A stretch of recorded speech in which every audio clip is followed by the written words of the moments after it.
Well कैसा रहेगा अगर मैं आपको एक ऐसा तरीका बता दूं जिससे कि आप ब्रेकआउट होने से पहले ही पहचान लो कि मार्केट किस साइड ब्रेकआउट करने वाला है। तो अगर आपको सीखना है तो आपको वीडियो के एंड तक बने रहना पड़ेगा।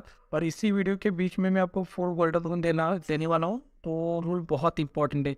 जैसे एरोप्लेन को फ्लाई करना हो, दूर तक फ्लाई करना हो, तो उसके लिए इम्पोर्टेंट क्या है, उसका फ्यूल। तो आपको भी इस स्ट्रैटेजी को एक नेक्स्ट लेवल तक लेके जाना है, तो उस 4 गोल्डन रूल को आपको यूज़ करना पड़ेगा जो उस स्ट्रैटेजी के लिए फ्यूल की तरह काम करेंगे। तो आपके माइंड में बहुत क्वेश्चंस आ रहे होंगे कि टाइम फ्रेम क्या होगा, एंट्री कैसे करनी है, स्टॉप लॉस कहाँ पे लगाना है, टारगेट कहाँ पे बुक करना है, इसके पीछे की साइकोलॉजी क्या है। तो मैं आपको वन बाय वन सब कुछ सिखाऊंगा बहुत सिंपल और ईजी वे में। और ये स्ट्रैटेजी मैंने किसी से यूट्यूब पर नहीं सीखी, जो मैंने सीखा है वही मैं आपको बता रहा हूँ कि स्टॉप लॉस लगाने का एग्जैक्ट तरीका क्या है। मैंने जो भी लॉसेस किए उससे मैंने लर्निंग लेके ये वीडियो बना रहा हूँ मैं। तो फर्स्ट मैं आपको बताऊंगा कि क्या क्या हम लोग डिस्कस करने वाले हैं। जिससे हम लोग जो फर्स्ट टॉपिक होगा वो एंट्री, यानी कि एंट्री कहाँ पे करनी है मैं एग्जैक्टली बताऊंगा। एंट्री कहाँ पे करनी है, रेजिस्टेंस होने के बाद एंट्री कब करनी है एग्जैक्टली, उसके पीछे का लॉजिक वो भी मैं आपको बताऊंगा। स्टॉप लॉस भी बताऊंगा। स्टॉप लॉस लगाने के भी 2 तरीके है, वो 2 तरीके क्या है ये भी मैं आपको बताऊंगा। टारगेट कहाँ पे लगाना है ये भी मैं आपको बताऊंगा, सो डोंट वरी। एग्जाम्पल भी मैं दिखाऊंगा चार्ट के ऊपर कि जो भी हमने सीखा है एंट्री कैसी करनी है, स्टॉप लॉस कहाँ पे लगाना है, टारगेट कहाँ पे बुक करना है, तीनों जो हमने सीखा है वो मैं आपको यहाँ पे एग्जैक्टली चार्ट पे भी दिखाऊंगा कि कैसे आपकी एंट्री होगी, स्टॉप लॉस कहाँ पे होगा, टारगेट कहाँ पे होगा, ठीक है। और जो फिफ्थ पॉइंट है वो है 4 गोल्डन रूल, जो कि बहुत इंपॉर्टेंट है। जिसके एरोप्लेन को अगर फ्लाई करना हो तो उसके लिए इम्पोर्टेंट क्या है, फ्यूल इम्पोर्टेंट है। तो आपको भी स्ट्रैटेजी को अगर नेक्स्ट लेवल पे लेके जाना है तो आपको ये 4 रूल्स बहुत इंपॉर्टेंट है, जो कि फ्यूल की तरह काम करेंगे स्ट्रैटेजी के लिए। और जो 6 पॉइंट है जो कि आपने थंबनेल में देखा है कि ब्रेकआउट होने से पहले कैसे कैसे पहचाने कि मार्केट किस साइड ब्रेकआउट करने वाला है, तो ये भी मैं आपको सिखाऊंगा 6 पॉइंट में। तो ये 2 पॉइंट बहुत इंपॉर्टेंट है। अगर आपने ये ये पॉइंट स्किप करके देखे तो आपको ये 2 पॉइंट बिल्कुल भी नहीं समझ में आएंगे। 5th और 6th पॉइंट तो बिल्कुल भी नहीं समझ में आएगा। तो ये बेस की तरह काम करेंगे और ये बिल्डिंग की तरह काम करेंगे। तो वन बाय वन हम लोग स्टार्ट करेंगे। एंट्री कहाँ पे करनी है, तो एंट्री करने का सिंपल सा क्राइटेरिया है, आपको एटलीस्ट 2 पॉइंट चाहिए। मतलब कि यहाँ से मार्केट ने क्या किया, रेजिस्टेंस लिया। जैसे आपको रेजिस्टेंस ड्रॉ करना आता है, रेजिस्टेंस मतलब जहाँ से प्राइस रिएक्ट करता है। तो आपको एटलीस्ट दो दो मतलब जहाँ से मार्केट ने 2 बार रेजिस्टेंस लिया है ऐसा आपको पॉइंट चाहिए। और जब थर्ड बार मार्केट जब इसका ब्रेकआउट करे तब आपकी यहाँ पे एंट्री होगी। आप आप आपको ऐसे एंट्री नहीं करनी जैसे कि एक फर्स्ट बार आपको नहीं गई, यहाँ पे मार्केट ने रेजिस्टेंस ले लिया और सेकेंड टाइम ब्रेकआउट किया, तो आपको इस स्ट्रेटजी के हिसाब से एंट्री नहीं करनी है। ये स्ट्रेटजी थोड़ी सी अलग है, बॉक्स स्ट्रेटजी। आपको एंट्री करनी तो आप कर सकते हो क्योंकि एन पैटर्न भी बना हुआ है यहाँ पे, लेकिन ये स्ट्रेटजी के हिसाब से वैसे एंट्री नहीं करनी। ये स्ट्रेटजी क्या कहती है कि एटलीस्ट 2 बार का आपको यहाँ पे प्राइस ने रिएक्ट किया हुआ यहाँ पे दिखना चाहिए। और तीसरी बार अगर ब्रेकआउट करे तो अब आपकी यहाँ पे एंट्री होगी। तो आपके दिमाग में क्वेश्चन क्या आ रहा होगा, 2 ही टाइम चाहिए क्या? ऐसा नहीं है। अगर जितनी बार वो रेजिस्टेंस लेके नीचे आएगा, जितनी बार रेजिस्टेंस लेके नीचे आएगा उतना हमारे लिए अच्छा है। जब वो ब्रेकआउट करेगा तो कंफर्मेशन बहुत बढ़ता जाएगा। एटलीस्ट 2 तो चाहिए हमें। 2 बार तो मार्केट रेजिस्टेंस ले लिया और तीसरी बार चौथी बार ले रहा है। जितनी ज़्यादा बार लेगा उतना कंफर्मेशन हमारे लिए ये अच्छा है। तो एंट्री तो आप सीख गए कि एंट्री कैसे करनी है। एंट्री कैसे करनी है फिर से मैं बताऊंगा आपको। एंट्री कैसे करनी है, एटलीस्ट आपको दो बार तो ऐसे दिखना चाहिए कि मार्केट ने रेजिस्टेंस लिया है। एटलीस्ट 2 बार चाहिए और तीसरी बार जब ब्रेकआउट मिलेगा तब हमारे यहाँ पे एंट्री होगी। और यहाँ पे कैंडल क्लोज होनी चाहिए, ठीक है। ग्रीन कैंडल, यहाँ पे ग्रीन कैंडल की क्लोजिंग चाहिए हमें। ये ध्यान से, रनिंग कैंडल में एंट्री लोग क्या उसको लोग कैसे क्या करते पता है। जैसे मैं स्टार्टिंग में क्या करता था, जैसे यहाँ पे हमारी जैसे मैंने ये जो स्ट्रैटेजी मैं कर रहा था बैक टेस्टिंग, बहुत सालों पहले की बात है ये। तो मैं क्या करता था, जैसे यहाँ पे ब्रेकआउट मिलेगा मैं एंट्री करता था, यहाँ पे तुरंत एंट्री करता था। लेकिन क्या होता था, मार्केट जो कैंडल है कैंडल की क्लोजिंग ही ऐसे होती थी। तो इससे क्या होता था, मेरा स्टॉप लॉस हिट हो जाता था, है ना। ये शूटिंग स्टार कैंडल बन गई तो मार्केट नीचे चला आएगा ना। तो आपको क्या करना है कि कैंडल जब तक क्लोज ना हो तब तक तो आपको बिल्कुल भी एंट्री नहीं करनी है। यहाँ पे जाने दो, कैंडल को ऊपर जाने दो, वेट करो, आराम से वेट करो। आपको जब कैंडल वे क्लोजिंग मिलेगी तभी आपकी एंट्री होगी, ठीक है। तो आप हमने सीख लिया एंट्री के बारे में। अब हम लोग सीखेंगे कि स्टॉप लॉस के बारे में। और वो जो 4 रूल्स है वो बहुत इंपॉर्टेंट है, वो तो उसको मिस मत करना बिल्कुल भी। और मैं आपको वो भी सिखाऊंगा, जैसे आप थंबनेल में देख के आए हो ना, ब्रेकआउट होने से पहले कैसे पहचाने की मार्केट किस साइड ब्रेकआउट करने वाला है, तो वो भी मैं आपको सिखाऊंगा। ठीक है, कोई क्लिक बेट नहीं है थंबनेल, मैं आपको सिखा दूंगा। तो स्टॉप लॉस कहाँ पे लगाना है? तो स्टॉप लॉस लगाने के 2 तरीके, जैसे कि आप स्टॉप लॉस कैसे लगा सकते हो। जैसे कि मान लेते जी यहाँ पे आपकी एंट्री हो गई ग्रीन कैंडल पे, जब कैंडल की क्लोजिंग बहुत इंपॉर्टेंट है। ठीक है, एटलीस्ट 2 बार तो आपको रेजिस्टेंस मतलब दिखना चाहिए, प्राइस ने वहाँ से रिएक्ट किया है 2 बार तक चाहिए। फर्स्ट स्टॉप लॉस लगाने के 2 तरीके, एक तरीका क्या है, आप सीधा इस स्विंग के नीचे लगाओ।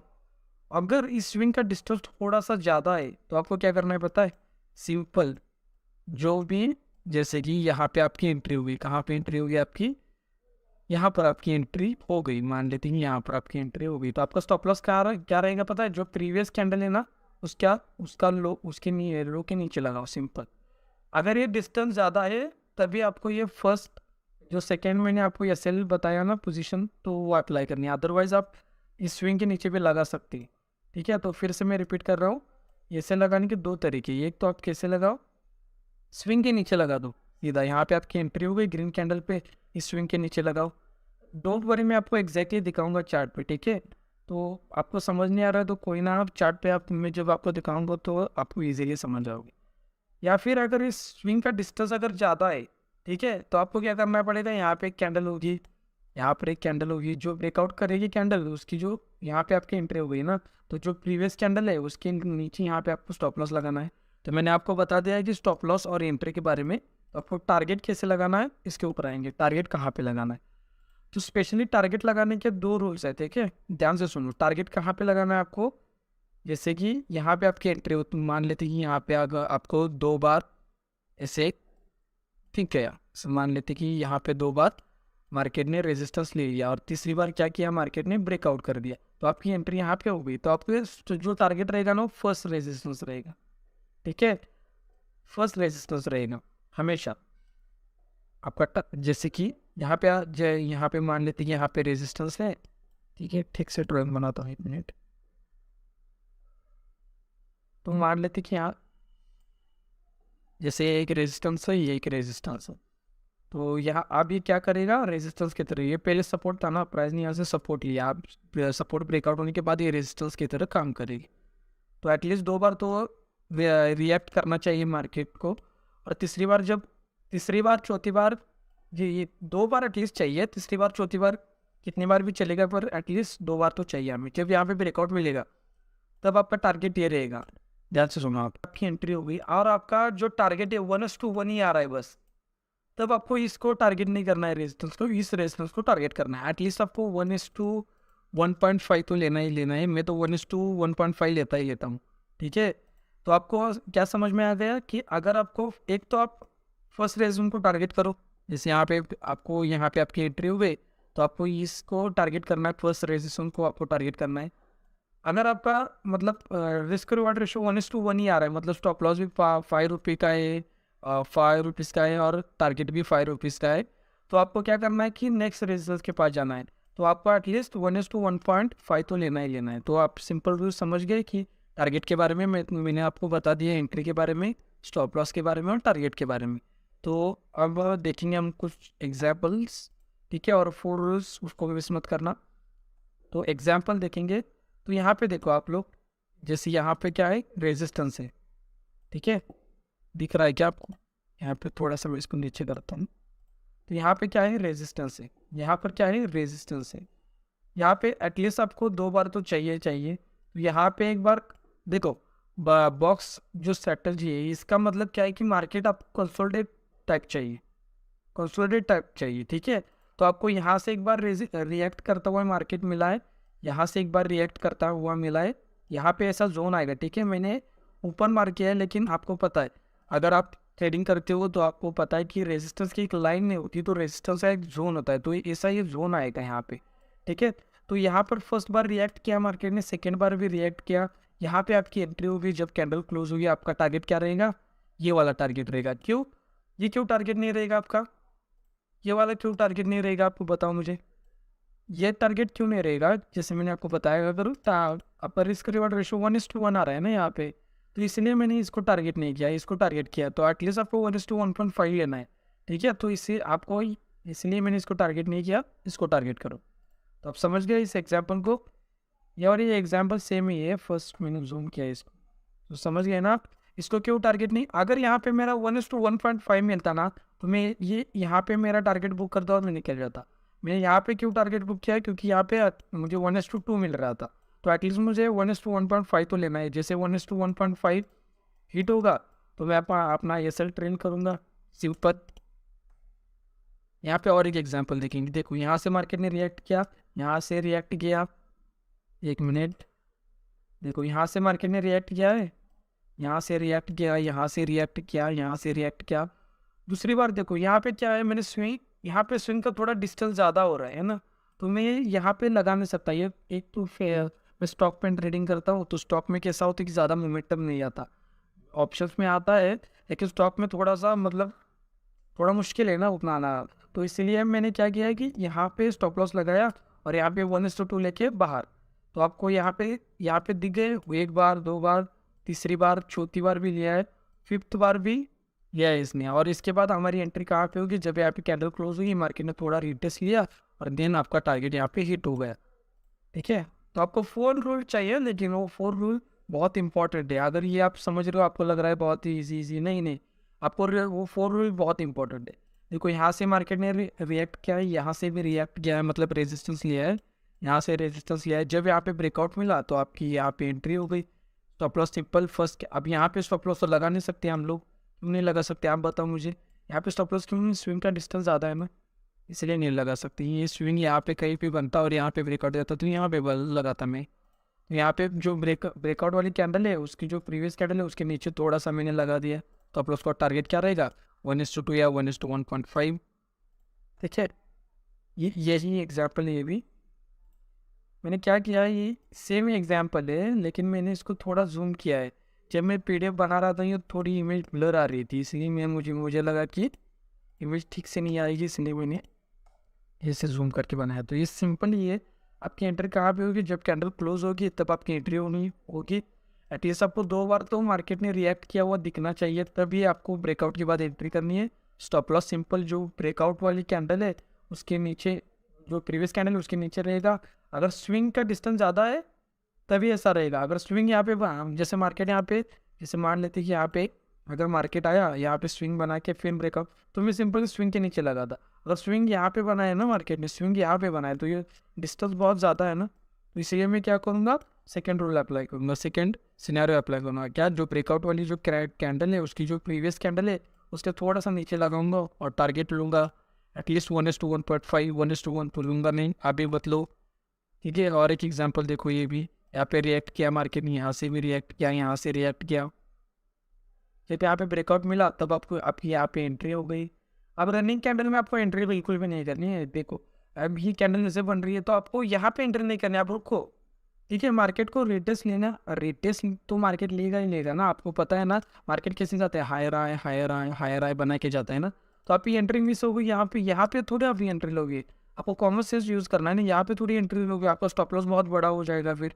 तो आपको क्या करना है, वेट करना है। एक तो कैंडल क्लोजिंग चाहिए, अगर बहुत बड़ी कैंडल बनती है तो आपको वेट करना है, एक तो उस स्टॉक को छोड़ दो या फिर उस दिन को छोड़ दो, ट्रेड मत करो, या फिर वेट करो कि मार्केट जब रिटेस्ट करेगा तब आपकी एंट्री होगी।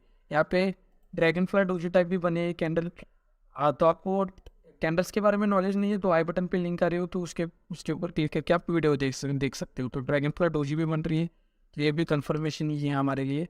तो टारगेट कहाँ पे रहेगा, यहाँ पे सिंपल रेजिस्टेंस 1:1.5 एटलीस्ट लेना है आपको, बार बार रिपीट कर रहा हूँ मैं। ठीक है, अब आएंगे उस 4 गोल्डन रूल के ऊपर जिसका आप बेसब्री से इंतजार कर रहे थे। अगर ये 4 गोल्डन रूल आपको पता नहीं ना भाई, तो आप थोड़ा सा रिस्क रिवॉर्ड रेशो में, यानी कि रिस्क मैनेजमेंट थोड़ा सा आपका इधर उधर हो जाएगा। तो आपको बहुत इंपॉर्टेंट रूल है, तो ये रूल को आपको एक तो स्क्रीनशॉट ले लो या फिर नोटबुक हो तो उसमें लिखो। ठीक है, आप फ़ोन है तो आपके पास स्क्रीनशॉट तो ले सकते हो ना। तो 4 रूल्स क्या है, बहुत इंपॉर्टेंट है। देखो ये 4 रूल्स है जो क्वांटिटी के बारे में, क्वांटिटी कब आपको 100% एग्जीक्यूट करनी है, कब 80% क्वांटिटी एग्जीक्यूट करनी है, कब आपको 70 और कब आपको 50% क्वांटिटी यूज़ करनी है। जैसे मान लेते हैं कि 100 आप क्वांटिटी यूज़ करते हो, 100 क्वांटिटी यूज़ करते हो। जैसे मान लेते हैं 100 क्वांटिटी एग्जाम्पल के लिए। मार्केट अगर अप ट्रेंड में, फॉर एन एग्जाम्पल मैं एग्जाम्पल दे के बता रहा हूँ, अगर मार्केट अप ट्रेंड में जैसे मान लेते हैं कि मार्केट अगर आप ट्रेंड में है और यहाँ पे चार्ट भी अवेलेबल है, दो सिनेरियो बनेंगे यहाँ पे। मैं एक मिनट, मार्केट अगर अप ट्रेंड में है, अप ट्रेंड है, ठीक है, और क्या किया मार्केट ने, जैसे यहाँ पे रेजिस्टेंस है, मार्केट ने एटलीस्ट 2 बार तो चाहिए, अब ब्रेकआउट मिला और ऊपर चार्ट भी अवेलेबल है, ठीक है, मार्केट ऐसे आया हुआ है, तो आपको यहाँ पे 100 आउट ऑफ 100 क्वांटिटी मतलब एग्जीक्यूट करनी। क्यों? तो फिर चार्ट ऊपर भी अवेलेबल है। अब चार्ट ऐसा क्यों बोल रहा हूँ मैं, आपको बाद में समझ आएगा जब मैं आपको सिखाऊंगा कि ब्रेकआउट होने से पहले कैसे हम लोग पता करें कि किस साइड ब्रेकआउट होने वाला है। मतलब इसको बोलते हैं एसएल हंटिंग, इसको बोलते हैं हम लोग। तो वहाँ पे चार्ट अवेलेबल होना चाहिए, आपको दिखना चाहिए कि ऊपर चार्ट है, ऊपर एसएल अवेलेबल है। तो आपको ये चार्ट ऊपर अवेलेबल दिख रहा है और मार्केट भी अप ट्रेंड में है, तो आपको 100 आउट ऑफ 100 क्वांटिटी चली जाएगी, ठीक है। अगर मार्केट अप ट्रेंड में है और ऊपर चार्ट आपको दिख नहीं रहा, ठीक है, आपको ऊपर चार्ट में दिख रहा, तो तब आपकी 80% ही क्वांटिटी जाएगी, बस 80% ही क्वांटिटी जाएगी। अब ऐसा क्यों बोल रहा हूँ ये बाद में भी आपको समझ में आएगा। फर्स्ट इस रूल को बस आप फॉलो करो, क्योंकि मैं खुद करता हूँ इसलिए मैं आपको बता रहा हूँ। इससे रिजल्ट बहुत अच्छा आता है, मतलब स्टॉप लॉस हिट होने की थोड़ी प्रोबेबिलिटी कम होती है, और जब आपका टारगेट हिट होगा तो अब 100% के साथ होगा। तो ठीक है, आप समझ गए। आप ट्रेंड में अगर ऊपर चार्ट अवेलेबल है, ठीक है, जैसे कि आप ट्रेंड है, थोड़ा सा मैं अच्छे से ड्राइंग बनाता हूँ। अप ट्रेंड है मार्केट, तो अप ट्रेंड में 2 सिनारियो बनेंगे, first scenario, second scenario. First scenario क्या बोलता है कि ऊपर चार्ट अवेलेबल है, ठीक है, आपकी यहाँ पे एंट्री होगी, एटलीस्ट 2 बार तो आपको चाहिए। ऊपर चार्ट अवेलेबल है ना, तो आपके 100% क्वांटिटी यहाँ पे चली जाएगी। क्या क्या रूल है? ऊपर चार्ट अवेलेबल चाहिए और अप ट्रेंड में चाहिए, तब ब्रेकआउट होने के बाद जो आप 100 आउट ऑफ 100 क्वांटिटी चली जाएंगी। अगर मार्केट अप ट्रेंड में है और ऊपर चार्ट अवेलेबल नहीं है, तो आपकी 80% क्वांटिटी चली जाएगी। चार्ट अवेलेबल नहीं है मतलब इसलिए अवेलेबल नहीं है, और जो स्टॉक मार्केट है वो सारा मतलब आपका पैसा किसी और के पास जा रहा है ना, तो ऊपर चार्ट अवेलेबल नहीं है इसका मतलब ऊपर एसएल अवेलेबल नहीं है, पैसा अवेलेबल नहीं है। तो मैं ऐसा क्यों बोल रहा हूँ बाद में आपको समझ में आएगा, तो बस रूल को याद रखो आप ट्रेंड है, ऊपर चार्ट अवेलेबल है, ऊपर चार्ट अवेलेबल है तो आपकी 100% क्वांटिटी चली जाएगी। ऊपर चार्ट अवेलेबल नहीं है तो आपकी बस 80% ही क्वांटिटी चली जाएगी। अब आएंगे डाउन ट्रेंड के बारे में। डाउन ट्रेंड में क्या करना है? अगर मार्केट डाउन ट्रेंड में है, आपको क्या कर आके मार्केट डाउन ट्रेंड में, इसमें भी 2 सिनेरियो बनेंगे, ठीक है। अगर यहाँ पे आपको ब्रेकआउट मिले, आपकी एंट्री यहाँ पे होगी।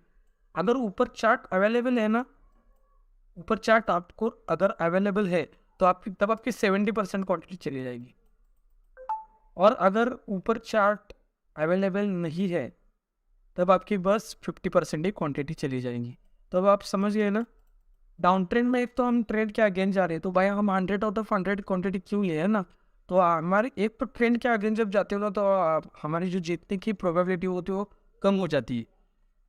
और ऊपर चार्ट अवेलेबल है तो आपकी 70% क्वांटिटी चली जाएगी, और चार्ट अवेलेबल नहीं है तो आपकी 50% क्वांटिटी चली जाएगी। फिर से मैं आपको बताता हूँ, डोंट वरी, आप स्क्रीनशॉट लेना, ठीक है। फॉर ड्राइंग एक साथ में बना होगा तो आप स्क्रीनशॉट ले लो और फिर बैक टेस्ट करके फॉरवर्ड टेस्ट करके देख सकते हो, एक एक क्वांटिटी बाय करके देखो, है ना।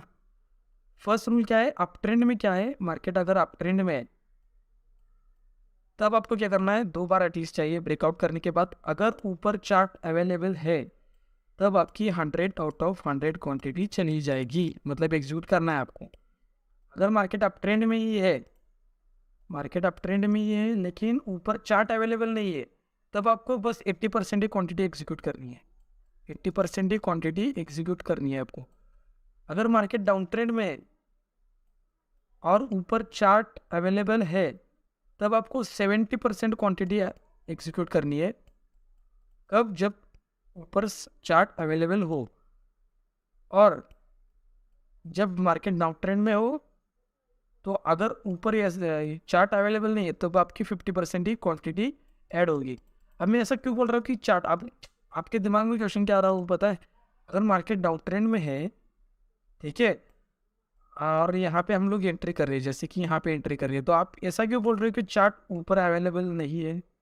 ठीक है ना, कॉमन सेंस है भाई। मैं कि ऐसा ये भी सिनेरियो होगा कब पता है? जब मार्केट गैप डाउन ओपन होगा ना, तब ये सिनेरियो बनेगा। आप जाके चार्ट में देखना, जब गैप डाउन ओपन होगा ना, जैसे कि यहाँ पे मार्केट आज क्लोजिंग यहाँ पे हो गई तो सीधा मार्केट यहाँ पे ओपन हो गया, तो यहाँ पे गैप डाउन हो गया ना, तो यहाँ पे आप चार्ट अवेलेबल नहीं है तब आपकी ये वाली कंडीशन अप्लाई होगी। ठीक है, तो फिर से मैं आपको रिपीट कर रहा हूँ। अब स्क्रीनशॉट लेना है तो स्क्रीनशॉट लो, या फिर नोटबुक में लिख सकते हो आप लोग। मार्केट अप ट्रेंड में है तो ऊपर चार्ट अवेलेबल है, तो आपकी 100% क्वांटिटी जाएगी ब्रेकआउट के बाद। मार्केट अप ट्रेंड में है, ब्रेकआउट हो गया, ऊपर चार्ट अवेलेबल नहीं है, तो आपकी 80% क्वांटिटी चली जाएगी। मार्केट अगर डाउन ट्रेंड में है, ऊपर चार्ट अवेलेबल है और ब्रेकआउट के बाद आपकी 70% क्वांटिटी चली जाएगी, क्योंकि हम ट्रेंड के आगे खेल रहे हैं। ठीक है, ट्रेड कर रहे हैं। मार्केट डाउन ट्रेंड में है, ब्रेकआउट के बाद ऊपर चार्ट अवेलेबल नहीं है, तो आपकी 50% क्वांटिटी चली जाएगी। इसका स्क्रीनशॉट लो।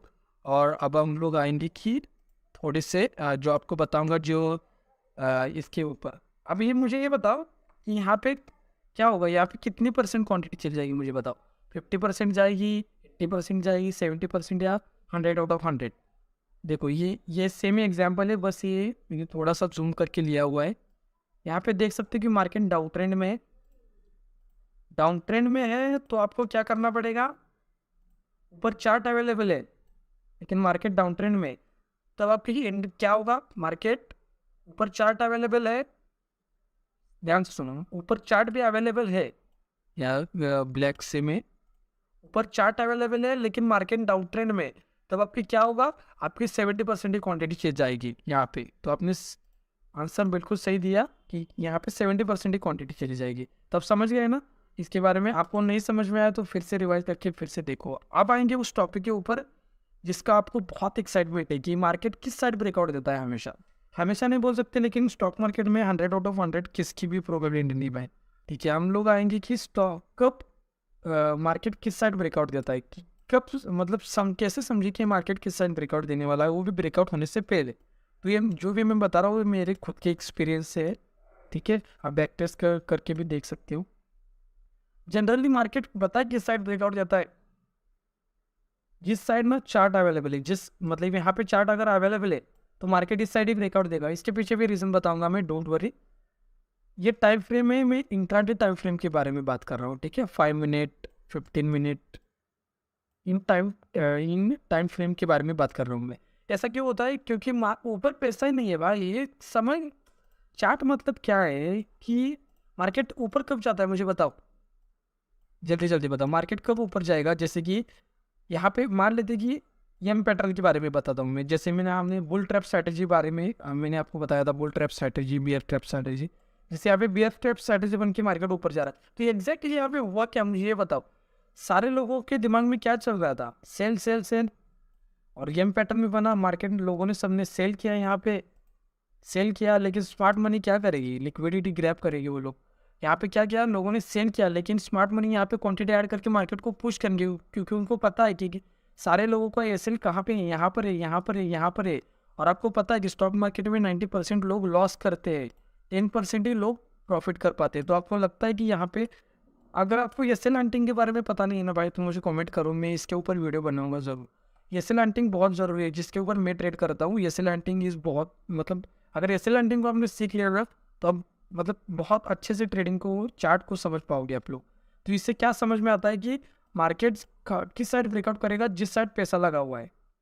मतलब कि अगर यहाँ चार्ट मतलब क्या है, यहाँ पे पैसे लगा हुआ है ना मार्केट लोगों का, तभी तो मार्केट ऊपर जा रहा है। तो जिस साइड पैसा लगा हुआ है मार्केट उसी साइड ब्रेकआउट करेगा।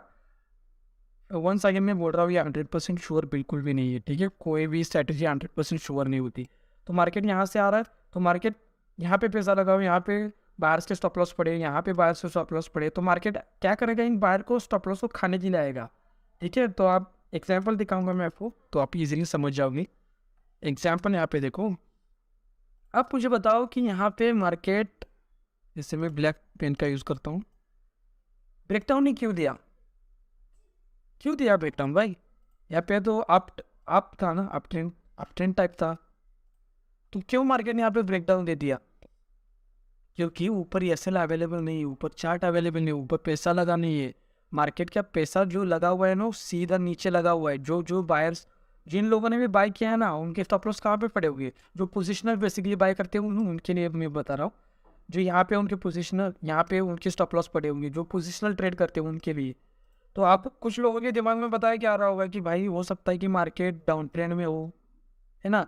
आपने आधा स्क्रीनशॉट लिया हुआ है, ये बस करेक्शन हो सकता है ना, और ये फिर से मार्केट कंटिन्यू कर सकता है। ये ऐसे भी लोगों के दिमाग में आ रहा होगा, लेकिन आपको मैं 1 मिनट कन्फ्यूजन दूर करता हूँ।